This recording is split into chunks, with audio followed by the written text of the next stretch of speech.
A paz do Senhor Jesus Cristo para você que está ouvindo esse áudio. Eu quero compartilhar com você uma porção da rica palavra de Deus que encontra-se no segundo livro das Crônicas, capítulo 32, versos de 24 ao 26, que diz assim: Naquele tempo Ezequias ficou doente e quase morreu. Ele orou ao Senhor, que lhe respondeu dando-lhe um sinal milagroso. Mas Ezequias tornou-se orgulhoso e não correspondeu à bondade com que foi tratado. E por isso a ira do Senhor veio sobre ele, sobre Judá e sobre Jerusalém. Então Ezequias humilhou-se e, reconhecendo o seu orgulho, como também o povo de Jerusalém, por isso a ira do Senhor não veio sobre eles durante o reinado de Ezequias. O título da nossa reflexão é Orgulho. Quando nós estudamos, nos aprofundamos, principalmente no segundo livro das Crônicas, ou também no livro dos Reis, nós conseguimos ver claramente que todos os reis que se submeteram à vontade de Deus, que buscaram a presença de Deus, que colocaram Deus no centro do reinado, esses reis prosperaram.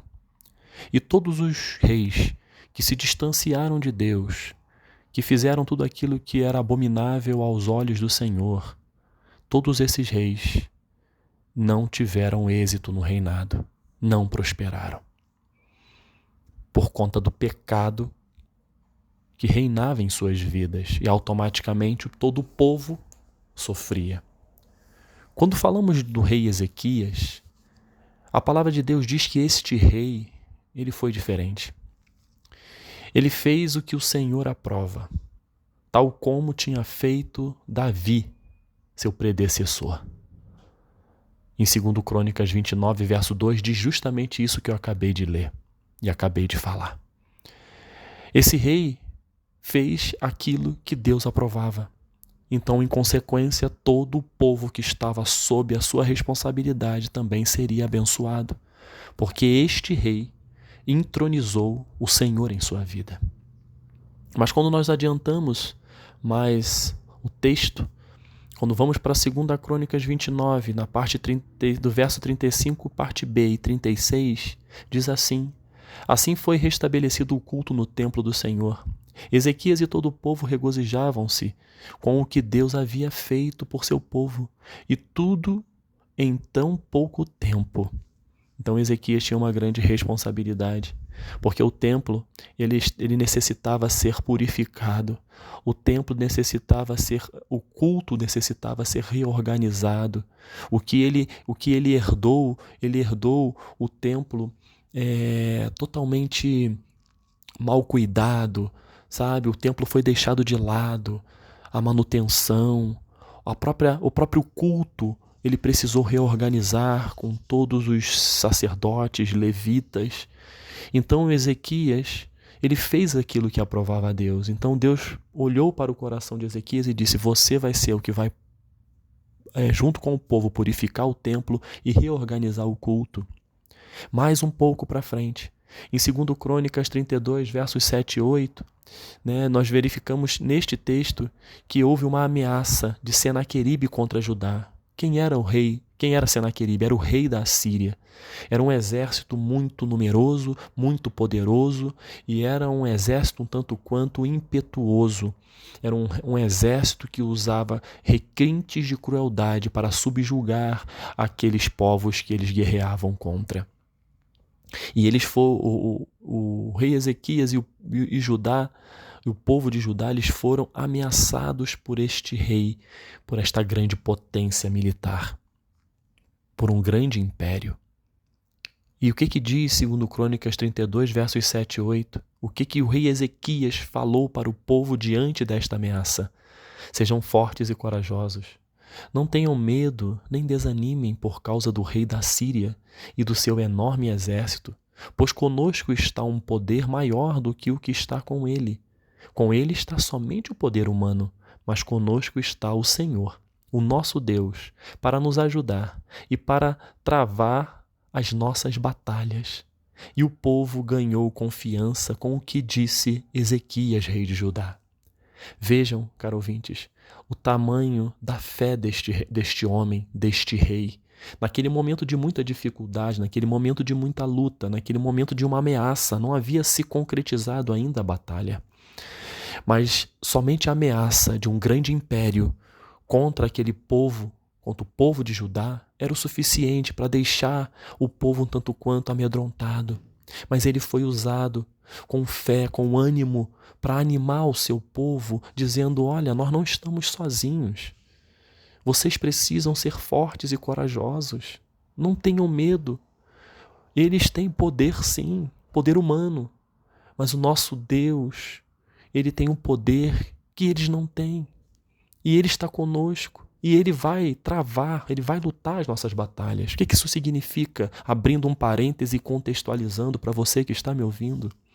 De repente você está vivendo um momento de ameaça de Senaqueribe contra você.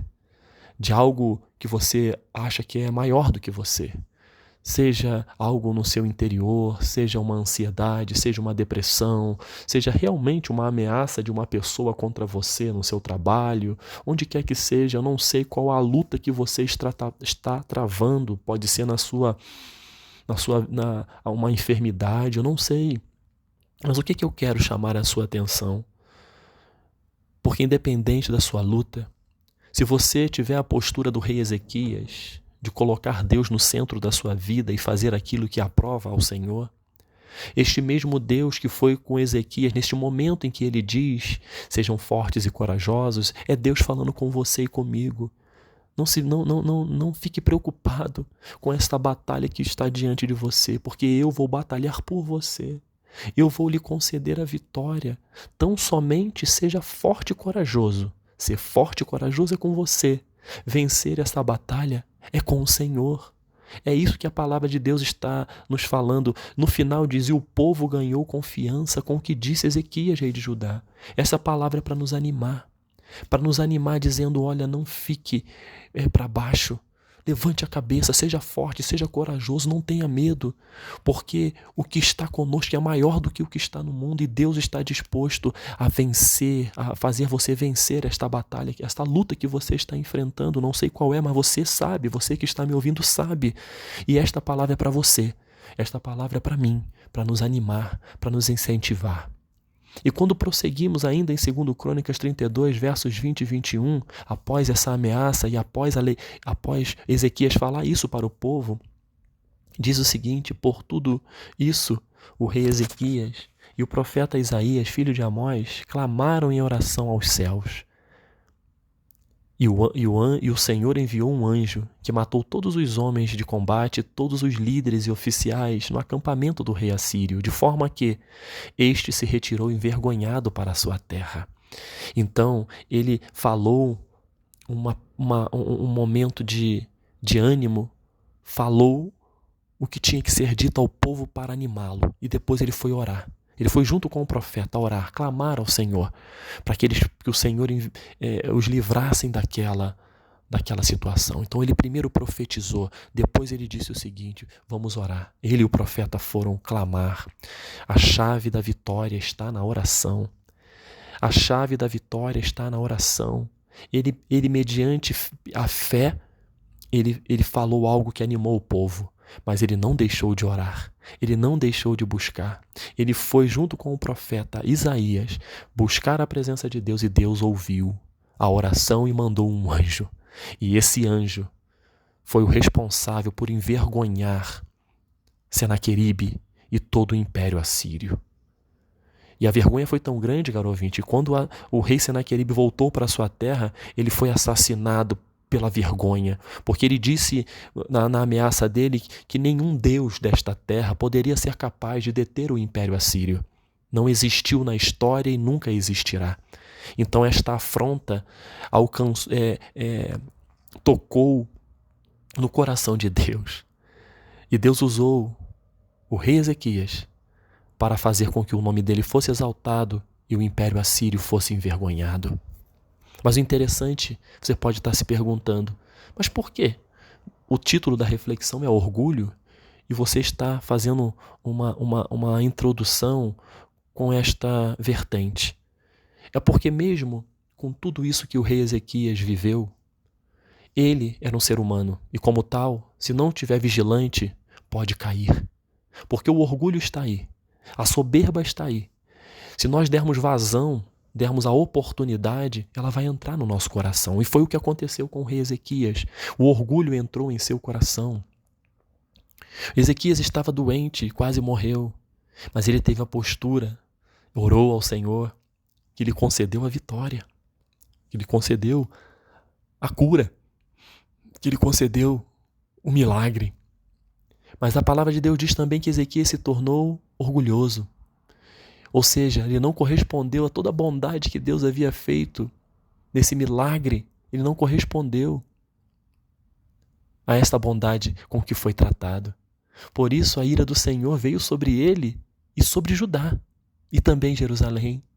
Então Ezequias humilhou-se, reconhecendo o seu orgulho, como também o povo de Jerusalém. Por isso que Deus tirou a sua ira diante do povo. É isso que está escrito na palavra. Então qual foi a postura de Ezequias? Ele foi orgulhoso, foi, mas ele nos chama a atenção justamente pela postura que ele teve diante do orgulho.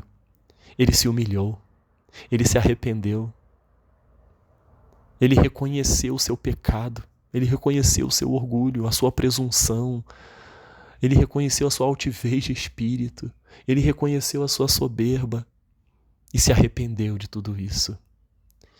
E isso fez com que Deus o perdoasse e retirasse a sua ira dele e do povo, porque o povo também seguiu a mesma linha de Ezequias e também se arrependeu. E assim Deus livrou Judá da ira, da sua ira.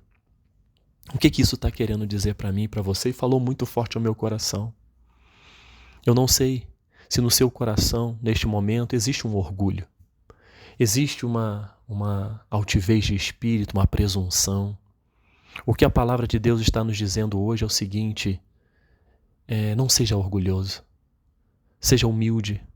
Se porventura o orgulho está ocupando espaço no seu coração, faça como Ezequias. Se humilhe diante de Deus. Tome cuidado. O coração do homem, ele é enganoso.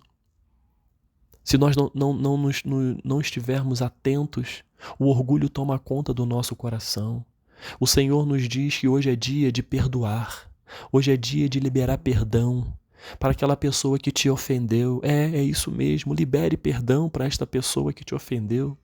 De repente, a pessoa não te dá a oportunidade de você falar com ela, mas no seu quarto, ajoelhe-se, libere o perdão, ora a Deus e libera o perdão. Se porventura tiver esta brecha de falar, libera o perdão para esta pessoa que te ofendeu. O orgulho nos separa de Deus. E o orgulho estava separando Ezequias de Deus. Mas ele entendeu que não podia permanecer assim. Ele entendeu que era necessário se humilhar, que era necessário se arrepender daquele pecado e voltar à presença do Pai.